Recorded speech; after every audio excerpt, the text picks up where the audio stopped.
Hi there, I'm Rebecca Worsley and this is D2C Live on Air.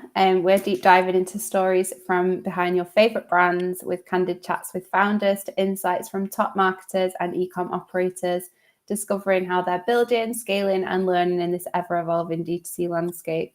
And I'd love to introduce our amazing guest for today. Welcome Sanjay, Chief Spice Officer from Spice Kitchen.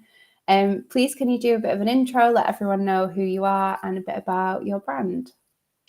Absolutely. No, thank you, Rebecca, for the nice introduction, and hello, everyone. Really pleased to be kind of sharing, hopefully, some good information with you all and something that's helpful. But yeah, as Rebecca said, I am the co-founder of Spice Kitchen. I founded the business with my mum, actually, who's the other co-founder, back 13 years ago. We're a spice company and manufacturer based up in Liverpool. And we manufacture really high quality spice blends, but also sort of gift sets of spices, which we sell online through sort of our website and Shopify, Amazon, but also through B2B, so through various UK retailers from sort of small indies up to John Lewis and Selfridges and some sort of bigger names. Amazing. And you guys started out as a family hobby, didn't you? So what was really like the moment from when it shifted from that passion project into a real serious brand? Yeah, I mean, I guess it was we were, we started very organically. It started, as I said, as a retirement project for my mum. She was a shopkeeper in Birmingham and kind of been working for 30 solid years. Retired when she was kind of mid-50s.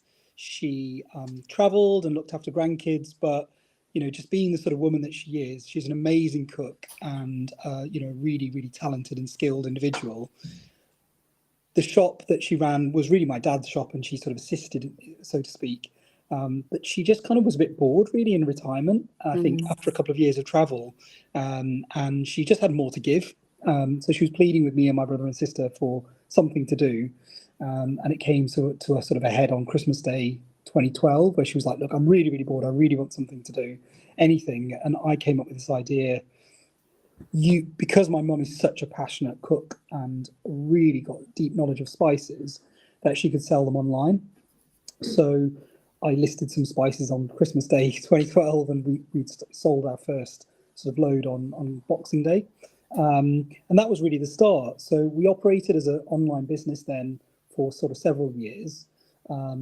I attended some sort of farmers markets, actually in Manchester, at Altrincham Market, the main one being that one, where we sort of honed our skills and kind of started to interact with customers. We really started selling those sort of Indian spice boxes as well as the blends. For those that haven't seen one, grab one. These sort of traditional Indian stainless steel spice tins are kind of where we started. And we quickly realised that actually people weren't just buying it for themselves, but they were buying them as gifts. And one of the other sort of big moments happened was my mum was then sort of started to think about how she can elevate this product as a gifting line. And she, using her sort of seamstressing skills, took a sari that she'd never worn and cut it up and made these gift wraps for each of the tins. And so still now she makes lots of them, and you can see these tins sort of beautifully gift wrapped, and they're all in sort of different colours. This that's behind me. So I think it's a combination of little things that happened. Was that sort of customer interaction, understanding they were gifting. She made them for sort of, as I say, gift wraps. And at that point, really, we started to sell a lot more, especially in that kind of final quarter where people are buying sort of Christmas presents. And then I guess, yeah, really positive customer interaction for the blends and the quality of the product. And then we started getting approached by retailers as well over time, and then went through rebranding and various things. But I think 2012 we started. You can only do so much until you have a commercial unit, and I would say that is really the moment that I feel in my head anyway, mentally, probably more actually, that we were moving from hobby to business, because we were manufacturing a lot at home, and it was spilling out, literally spices spilling out the seams of our houses, my mum's and mine. But until we got the keys to our first commercial unit, at which point we could then also service larger retailers, I think that was a point that we took it more sort of seriously, and we transitioned into more of a serious brand. But as I say, there's so many different things that kind of turn a kitchen table idea into a brand, should we say? Yes. And again, I'm sure I can share more as this call goes on. And what do you think were some of like the key steps or strategies that helped you land some of them like major retailers like Selfridges? Because I imagine it's no small feat, is it? Like getting stocked in somewhere as prestigious as Selfridges and some of these big giant retailers. Yeah, I mean, just to give you some context, we started to do, sell to retail in 2016, and we secured Selfridges in the last sort of 18 months, 2 years. So it's these sort of things don't happen overnight. They take a long time. They take years, not months. I mean, some brands can come to market, they've got everything nailed, and they can get into some of those major retailers very quickly. For us, it was definitely a long-term thing, and we got knocked back by Selfridges many a year. So it was a long time coming. But for us, it was very much, it does take sort of grit and persistence. Our products are quite niche, these spice tins, and buyers typically aren't coming to trade shows or looking for a product like this immediately. So we have to be meeting those retailers face to face. Yeah. So 95% of our, retailers who we're now stocked with, and we're stocked with over sort of 500, we've met physically face to face at trade shows, and we still attend and invest in those trade shows, sort of five, 6 or 7 of them a year, which are expensive and they're investment, but they're the best investment this business has ever made, really. Yeah. And so over time, I think it's about building that sort of visibility and credibility for the brand, and also showing the iterations on packaging and the developments that we've done, from putting recipe suggestions in through to the sort of, again, creating better packaging. And retailers like to have those multiple touch points and see that change over time that eventually gives them the confidence to stock us. Yeah. One of the big things that we've always done, and we still do now, is we do sailor return, which isn't very much done in the marketplace. And quite simply, we're de-risking our products in the marketplace. So for these larger tins, if they don't sell for whatever reason, or if a retailer took a line like the Middle Eastern tin rather than the Indian tin, it didn't sell, we would swap that out for a different line, or we would take it back and actually give them a refund. And we do that for most of our retailer base. That's really, really helped, because it's just given the retailers the confidence to try the product, and most of the time it works really, really well. But otherwise, retailers can be quite cautious, certainly post-COVID. Just quite cautious about trying new products, and especially this kind of mad sari wrapped spice box, which they really don't know whether they're going to sell. And to be honest, I don't. By sort of saying that to them, they say, do you think this would work for us? And I say, I have no idea. And they're not expecting me to say that. Yeah. I say, look, I don't know if it's going to sell, Mr. Customer, in your small shop in Cumbria, but I'll take all the risk. Try 200 quid's worth of product. If it doesn't sell, send it back. And it's almost like I'm giving them an offer they can't, there's no reason to refuse. So it's worked really, really well. And it's also sort of cemented this long-term relationship we want with them and all of our retailer base. We've been through a couple of rounds of rebranding as well over the years. And when my cookbook came out 2 years ago, luckily it was a second rebrand process, so I'd been through one. I just knew it was the right time to rebrand, and we brought a really good person to help us who'd been through that journey with another big brand. And we worked with a brilliant agency in London to do that. And that was such a good investment. And that was another reason, again, Selfridges listed us, because the packaging had changed and was better and more suited, more vibrant and more colourful than the old branding. So that was really, really important. We also, in the last 2 years, created new product. We weren't just selling this sort of gifting range. We created blends and single tins. So we appealed to Selfridges having, a grocery all year round range rather than just a seasonal gifting range. And I think the other thing is we've just maintained good quality. We still, make our blends in, really high quality small batches, which those bigger retailers do want to champion, especially the Selfridges and the kind of John Lewis's. And we have those real sort of personal touch points through the brand. But yeah, I mean, the answer to the question overall is it takes time and energy, and you get knocked back all the time by these retailers. I wish it was as simple as us showcasing our brand, saying, look, it's all amazing, and they say yes to you. It doesn't happen like that. It takes years. So yeah. I suppose that's like quite a difficult thing to manage as well. Like when they're giving you feedback as to why they're not listing, like how much of that do you take on and change your brand and change what you've initially set out to? Like you said, going through that major rebrand, you knew it was right at the time. But I suppose if you're getting lots of different feedback from all the different retailers, it's like, which one are you listening to and how do you really stay true to who you are and keep your customer like at the heart of the brand? I think we're always listening to that feedback. So from customers, consumers who are buying the product to the retailers, obviously you look for trends, and obviously, Selfridges tells you something, it's slightly different from an independent because they know what they're looking for. Sometimes the retailers, I mean, in a way, from a retail's perspective, they don't always tell you that sort of very specific feedback, especially to the founder, because I think they don't want to upset your feelings sometimes. So you don't always get that honest feedback. But I think you've definitely got to listen to the customers generally, but you also know yourself. Partly also when you grow, you have the budget to spend on that sort of stuff. Like we had a really frugal budget when we first did our first rebranding in 2017, and we spent sort of £1,000 or something, or a couple of £1,000, and we spent a lot more 2 years ago. So you need the budget to be able to do what you want to do and create new packaging formats. But yeah, I think you've got to listen to all of that feedback, not take it too personally, and also just sort of realise that maybe now isn't the right time, but you're almost thinking, okay, in a year, 2 years, we'll approach, Selfridges again and see what happens. Yeah. And actually, we were at an event when we did get, say, the Selfridges listing. I know we talked about that a lot. We went to a speed networking sort of brand and retailer thing with big retailers, and within 5 minutes they saw our product and were like, oh my god, we need this on the shelf in 4 weeks. That's amazing. It was amazing, actually. So when it did happen, it happened immediately, really, really quickly. And often it's kind of bizarre because buyers change. Sometimes some of those buyers say, why have we had this on the shelves for a few years? And you're like, oh my gosh, if you only had known how many interactions we've had with you. But you're like, oh, I'm not really sure. I don't know, maybe, but as long as now's the right time. You're there going, bloody hell, this is taking me years. So yeah, it's kind of funny when you have those points and they're like, even they're like not sure, and you're like, oh, I don't know why, but we've been trying. Yeah, we've really been trying. And you guys obviously started with family roots. How have those early experiences influenced the way that the business is run today? And do you still feel, I suppose, that you've kept those initial roots in the business?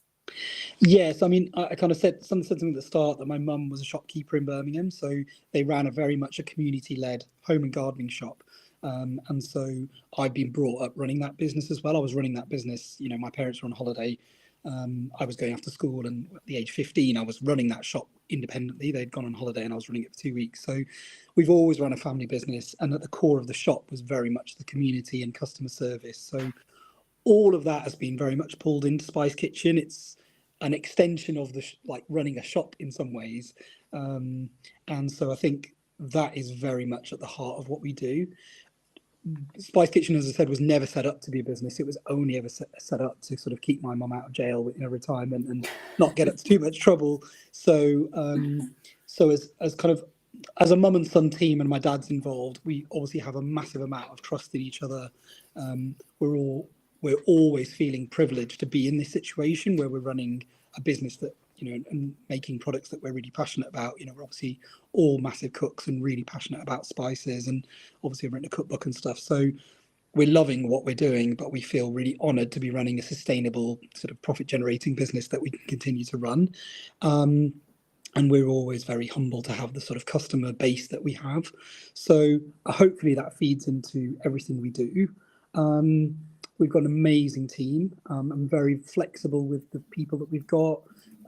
We've got a pretty much, there's three men in the team and lots of women, and lots of females have had young kids. I've got young kids. And so I'm really, really flexible around individuals if they're off sick or if they've got kids who are ill. And we've got a lot of people who work part-time and have flexible working hours, and work remotely. So I'm as flexible as I can be with staff. And really, they don't even have to come to me if they can't work, or one day they just do the timesheets or tell the bookkeeper to kind of manage all of that, or the accountant, and they don't have to really interact with me on that way as long as the work gets done. From a relationship perspective, again, the shop was all about long-term customers. My parents knew these individuals and families for 30 years, and we're all about building those long-term relationships with customers and retailers. The retailers we know personally, we go for dinners with them, we interact with them, we see them at various trade shows. We feed them samosas at every trade show we go to these days, and give them free chocolate bars, and do whatever we could do to really nurture those relationships, because they're so important with us. And as I mentioned, we do sale a return. Yeah, it's sometimes not the best commercial decision to do, but it gives them the confidence to want to work with us long term. Also, some of the retailers are sort of farm shops and delis which actually only do gifting at Christmas. So we're one of the few brands to say, look, we know in January you normally would discount all of those products back to basically what you paid for them, but we're saying to them, return it to us. Return all your stock in January. Don't lose money or take up that shelf space or look like you're running a discount store for a period of time, and then pick it back up in September when you're back in that core period. And the retailers love that, partly because we're the only probably brand to do that, really. And I said, in some ways, it doesn't really make commercial sense. You wouldn't do that if you're a finance director. My FD's like, why do you do this? But he understands the benefit of it as well. And yeah, it's really, really important to us as a brand to have those long-term relationships. And it kind of sets us apart, I guess, as well.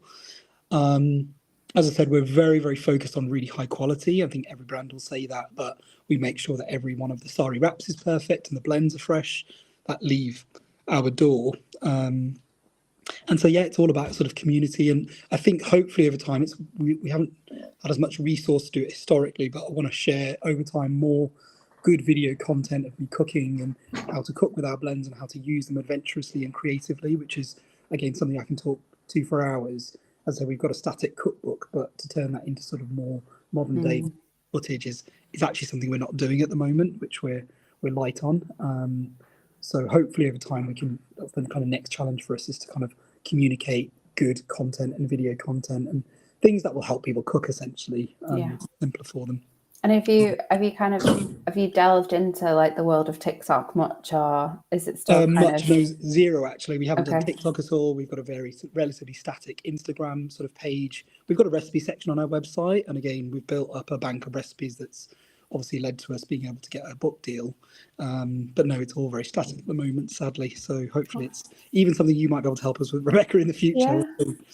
Well, it's like an exciting new avenue that you'll be opening to, and maybe like a completely new demographic as well. Like I'm bringing in like a younger audience or a different audience that might not have necessarily, tried to do much cooking, or it's not their thing. But when you can, I get all my recipes now from TikTok.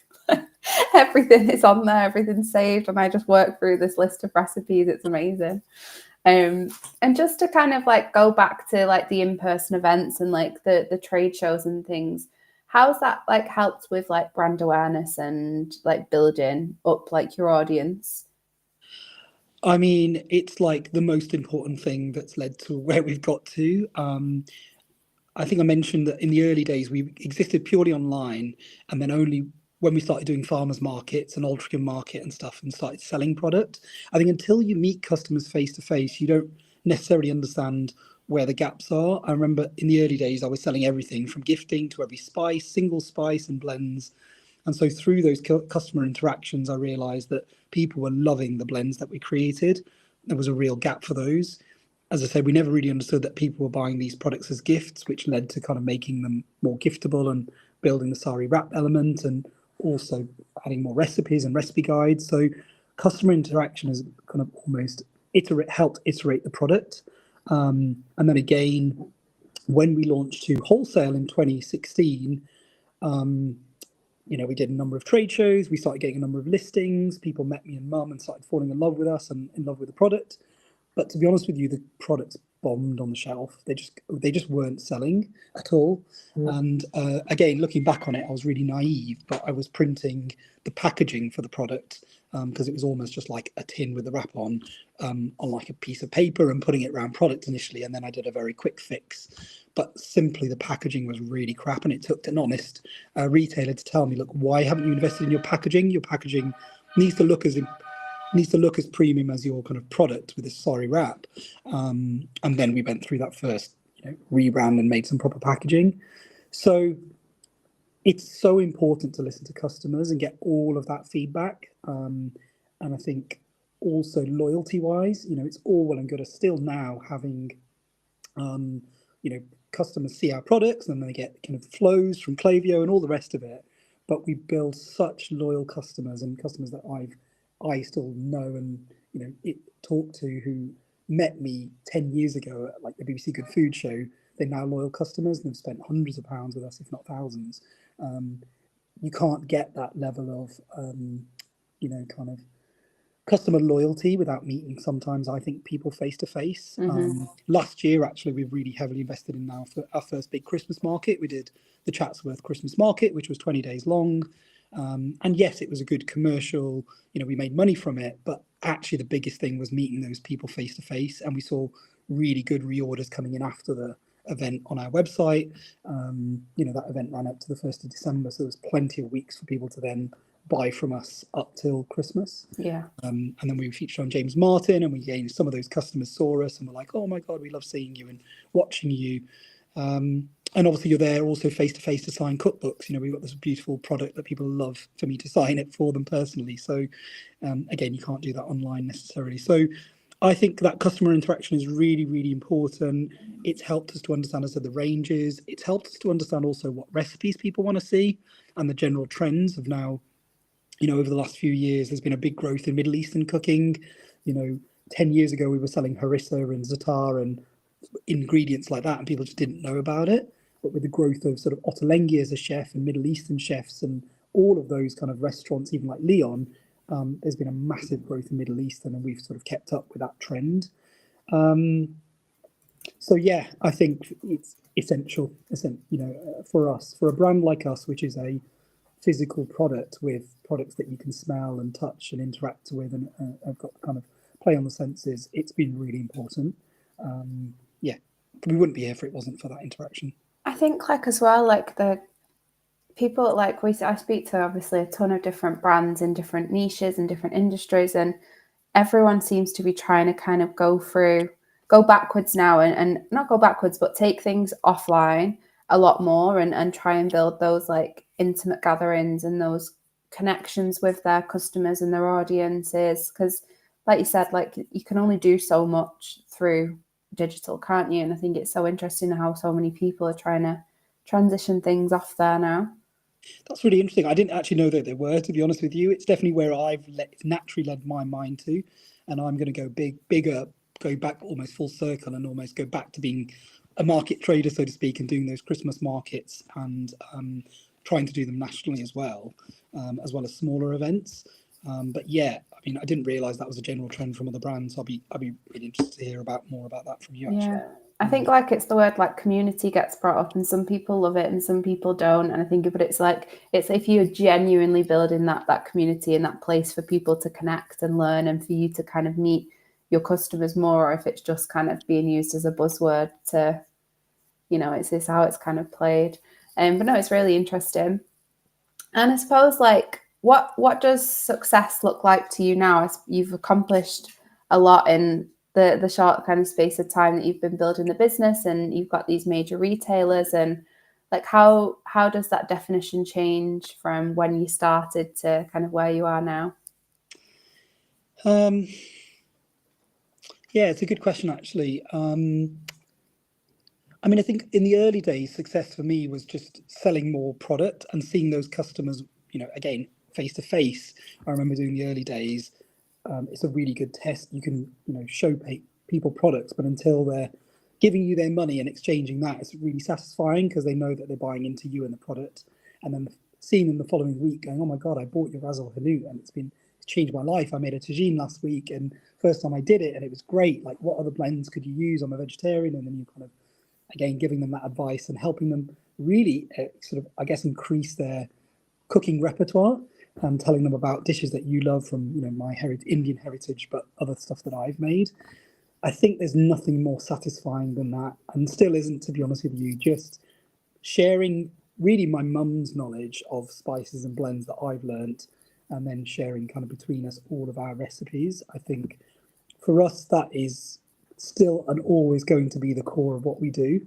And if we can make cooking more fun and enjoyable but accessible, and make spices, again, I don't know how to frame it. I should know this because this is kind of almost, I guess, central to the brand. But making spice blends more usable every day for people. So they're using them daily. They're not something that's like a dusty old spice drawer and they've got spices sitting there and it's fairly unloved.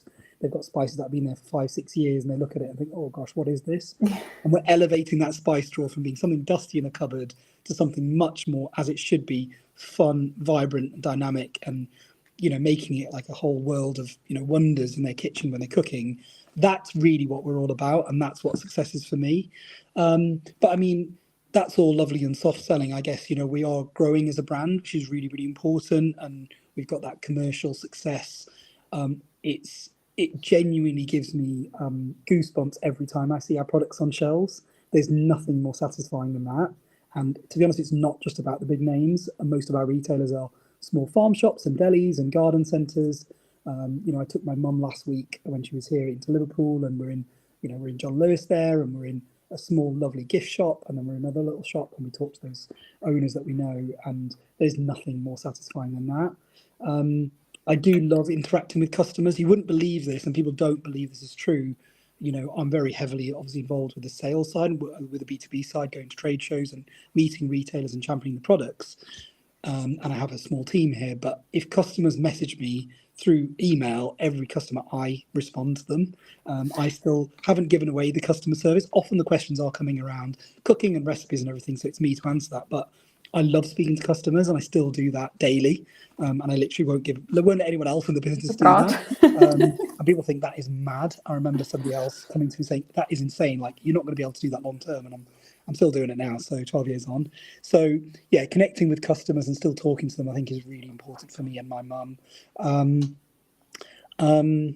I think for me as well, I've got the most amazing team now that I've ever had. I know you've got an incredible team at Rainy City as well, Rebecca. And so I'm so proud of the team that we've built. We're all really passionate foodies and really passionate about the products, and they love my mum, and kind of hopefully I'm not too bad a leader, but I think I get immense satisfaction from seeing us kind of having this small sort of amazing driven team really, who are kind of behind the brand. So yeah, that gives me real satisfaction as well now. And what kind of leader are you, do you think? Like, what are some of your what style do you try and go for as you kind of building and leading the team? I mean, I think I said it before, I'm incredibly flexible. I give massive, probably too much, like autonomy to individuals. We are definitely a business that I don't take it too seriously as well. Like, we're only putting spices in tins and selling them. So if people have got, as I said, personal things going on, be it kids or illness or whatever, like, it's really not an issue. I'm saying, look, we can figure that out tomorrow. I think we've been quite organic in our growth as well. So we're not this kind of really, and maybe this is a fault of us as a business, but we're not trying to grow too fast, too quick. We're trying to grow quite relatively sustainably. So for that, I kind of take the pressure off, hopefully, individuals. But I really listen. I think I listen to the team. I'm always, I'm very democratic. I try to listen to everyone's opinions and bring that into the business. We've been discussing about whether we potentially got an opportunity to write a second cookbook.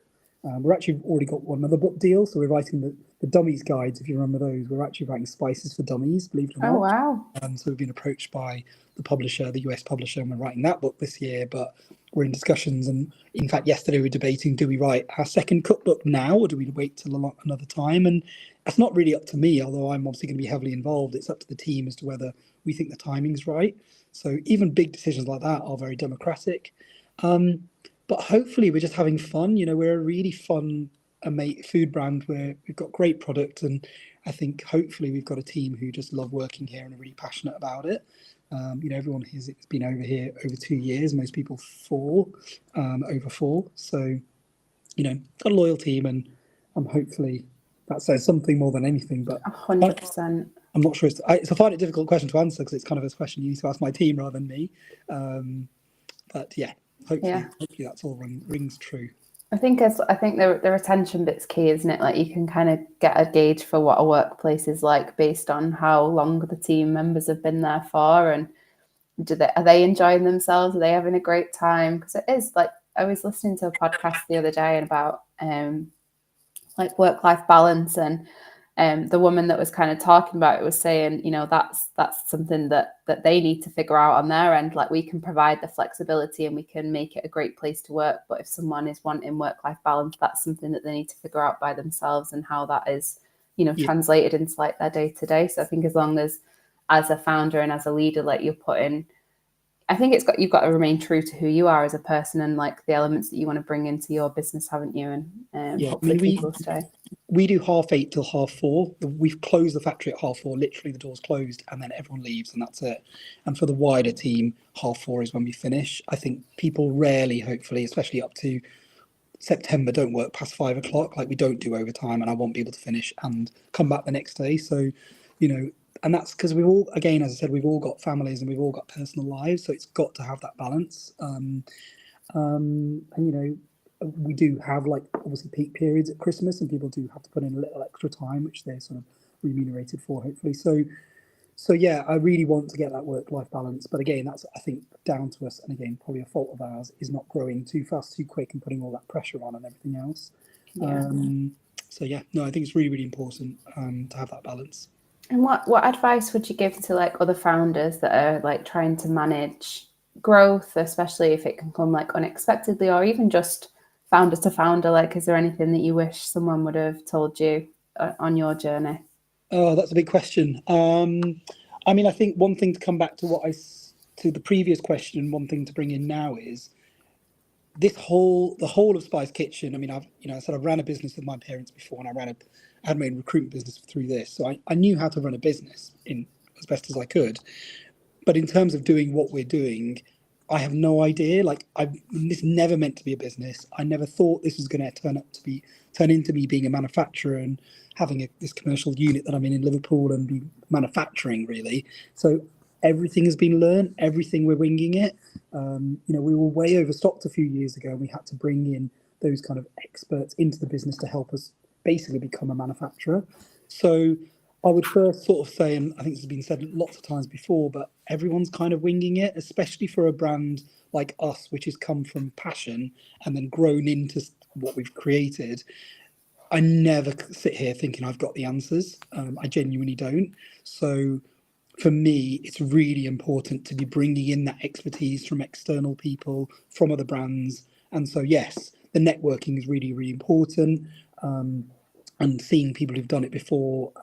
You know, we're growing in the US, for example, and that's a whole can of worms to open. There's lots of complexities there, especially being a food brand. But a lot of the answers have come from other food brands who've been there and done it, rather than any other external forces. So yeah, leaning on other brands and really getting that advice, and maybe feeding them free spices and gifts in order to get that advice has really served me really, really well. I think, I think, again, for us, the whole business has been built on passion, and I'm shocked about how far it's taken us, really. And it's actually probably why not solely down to that, but it's probably what's somehow shone without us necessarily knowing it. It's doing that, and why we've landed on so many retailer shelves, and why customers love us. Obviously, if it's our products on a shelf, they don't necessarily know it's a mother and son team and everything. They can see the quality, but I know a lot of customers realise that afterwards. And then when they come to the website, or they've got a bit of marketing information within the product, they just love to find out and explore the fact that we are a family-run business, and that's what's created that loyalty. So I think it's about, firstly, we're all winging it and bringing in external advice where you need it. Very much about, keeping it, we're keeping our business keeping the values really strong within our business, as I said, very family orientated, and making sure customers understand that. But that's kind of at the heart of what we do. I think quality is so important, and I said it when we were at the event the other day, but as a food and drink brand, and I've seen it so many times before, to the detriment of the brand, whereas as they grow, they lose quality, and that's not central to what they do. And as a food and drink founder, if you don't have good quality over long term, you just won't exist. You're only as good as the last product you sold. So we just won't compromise at all, even if it's commercially, we could make shortcuts, we just haven't. My mum still gets handles every single one of the Sari gift wraps, and tens of thousands of them every year, just to make sure they're perfect. Because if one of them lands with a customer and they're ripped, or they just don't tie very well, or they don't look good, they're not going to be very happy if they spent £35 on a product. So yeah, that quality control is so important. And yeah, as I said before, hopefully sharing some interesting recipes and how to use our blends and increasing people's kind of knowledge has really helped over time. And yeah, we're only as good as that knowledge that we're sharing, as well as just selling them products. So. And has there been any, like, I work with my sister and my fiance. Has there been any, like, so I like working with family and partners. Some people are, when I tell them that, oh my God, no, I could never do that. But have you had any like challenges working with your family, or major benefits that you've kind of loved working together? So all of the above: benefits, challenges, arguments, breakups. No major bust ups. I mean, I get so many people saying, "How the hell do you run a business with your mum? I could never dream of running one with mine, or she, whatever." But my mum's incredible, firstly, and for anyone who's ever met her, or experienced her, and seen her, and the team, as I said, and the wider team absolutely love her. Retailers call her Mama Spice. I don't know why she's coined this nickname, but when she turns up to trade shows, she has a fan base. But she's incredibly skilled, and I'm really honoured to have her as a co-founder and as a mum. So that's the first thing. We very much think alike. Like, we've been very much there to seize opportunities. So that's the first thing, and so we're very well aligned in terms of our thoughts. My dad thinks very differently. He's a bit more of a, not a pessimist, but he's a bit more, doesn't maybe see the growth potential, and is much more risk averse. Whereas my mum's in the middle, and I'm much more risk taking. So because me and my mum think very similarly, I think that's been why we exist. We also have real fun. Honestly, we have such fun together. Last year, we were able to go to Las Vegas for a trade show in New York, and honestly, it's kind of the best couple of weeks that I've ever had abroad. And my mum, just experiencing Vegas and seeing her, and she demanded I take her on a helicopter ride, which we did. Just things like that there's nothing more enjoyable. But I think overall we're a really good team. My mum, as I said, is very, very strong on her knowledge and skill, and they've also given me actually a lot of freedom to sort of build the business as it is. So we just got that relationship, and we sit down and we discuss stuff. We definitely have difference of opinions. And again, I've been there, sort of, again, Rebrand is a good example. I said, look, to them, this is what it's going to cost. And they just couldn't quite believe how much stuff like that costs in terms of the design work and the agency cost and the artworking cost and the packaging costs. We're talking about, 5 figures plus. And them just saying, I think this is crazy. How can you spend that amount of money? And I'm like, look, this is how much this stuff costs, and it'll pay it back. Trust me. And so eventually they're just like, I think you're crazy, but we trust you. But we don't trust you, but we understand you're going to do it. Go do it anyway, should we say? And then it pays itself back within months, not years for them. Yeah. And they can see that, and then over time they see, okay, that's a good investment. And again, in the US, my dad was like, look, you can't be spending 5 figures trialing the US on this hope that you might get a retailer or retailers. And again, it paid off, but even I was scared because we don't know. It's like a big 5-figure punt. So I think you just over time just have that. We've got that relationship, and we've always had that. And again, that's why we're here. If we didn't, and there was major bust ups, we simply wouldn't exist as a brand. But I think over time you just learn to trust each other a bit more, or just agree to disagree, and you just hope and pray a bit harder because the decisions are bigger. But we've got a really, really solid relationship because of the shop that we ran. And as I say, that forms the basis of Spice Kitchen, essentially. So yeah, it's fun. Yeah, keeps you on your toes as well, I imagine. Yeah, definitely keeps me on my toes. And the thing you're always going to realise is, if you're going to run a business with your parents, you're always going to be the child in that relationship. Yes, I can run this business, but I'm never too old to get tellings off. And I've had some of the biggest tellings off of my life as a parent-child relationship in the last few years, put it that way. So, and that continues to happen, to be honest with you. So I've just learned to live with that. Yeah. My mum's always the boss, and she's always the mum, and I'm always the son. So. Yeah. You'll do as you're told eventually. I'll do as I'm told. Yeah. And last question, what's next then? So I know you mentioned 1, potentially 2 new cookbooks, which is pretty big. Is there anything else kind of on the horizon for you guys? Yeah, I mean, we're launching some of the new products, like we're launching some amazing sort of feasting collections, like a little tin of blends and recipes. So yeah, books. We've got some new products that are going to be really popular for QVC and retailers and customers. The initial feedback on those has been really, really positive. We've got a couple of new blends we're launching. So I'm launching a peri peri and a chipotle barbecue blend, which will come later on this year. We're getting tins printed. We're relaunching our chai tea bags so we can make proper masala chai, because we already make chai hot chocolate and chai chocolate bars, but that's a product we're relaunching. And yeah, just really kind of nurturing those, as I said, like nurturing relationships with our retailers. We've just secured a national trust listing, which is amazing, which we've been working on for, again, 5-6 years in the making. So yeah, just loads of really exciting stuff like that, which is, again, more exciting for us probably than anyone else. But yeah, just doing what we do best, really. And where can people find you if they want to try some of the spices?